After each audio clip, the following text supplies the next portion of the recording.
नमस्कार, मी चंद्रकांत आईवळे. आपला मान आपला सन्मान. विश्वासाचं दुसरं नाव TV7 न्यूज. पाहूया आजच्या दिवसभरातील बातम्या.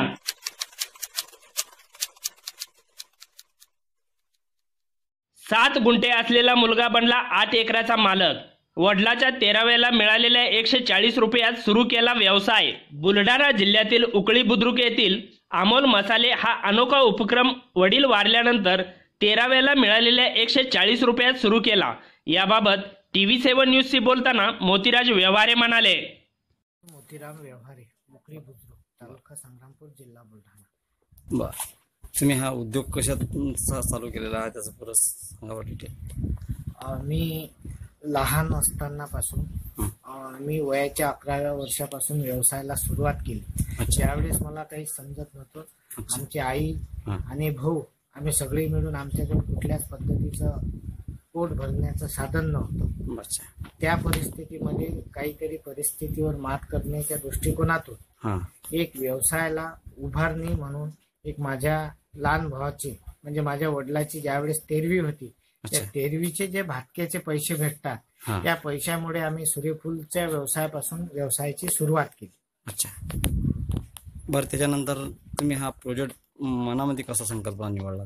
सुरुवातपासून व्यवसाय करत असताना आणि दुकानात विविध दुकानमध्ये मार्केटिंग करत असताना काही मंडळीचा विचार आणि बाजारपेठची मागणी, तर मसाला उद्योग हा असा माझ्या मनात आला की बा ज्या लोकांना नेहमीप्रमाणे जास्तीत जास्त लोकांना हे ऍसिडिटी, मूळव्याध आणि विविध आजाराचा त्रास होतो आणि नेहमी ऐकत होतो की हे कशामुळे होते, तर ते मसाला खाल्ल्यामुळे ऍसिडिटी वाढते हे मी लहानपणापासून ऐकत आहो कोणाजवळून.